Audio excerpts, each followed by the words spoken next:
ऐसे दान नाम तुझे घेता देवा होई समाधान. एक ओढ सतत मनी व्याकुळ होतो देह, आतुर असतो फक्त वारीच्या आगमनासाठी. जसा आला होता वैकुंठीचा राया तुकोबाच्या भेटीसाठी.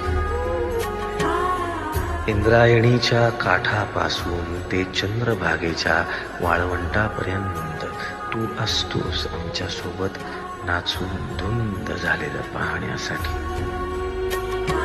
स्वतःच्या कामाला पांडुरंग मानणारे काही थकलेले भेगाळलेले देह असतील तिथून तुझ्या वारीचा सोहळा अनुभवतात. कारण तुझे काही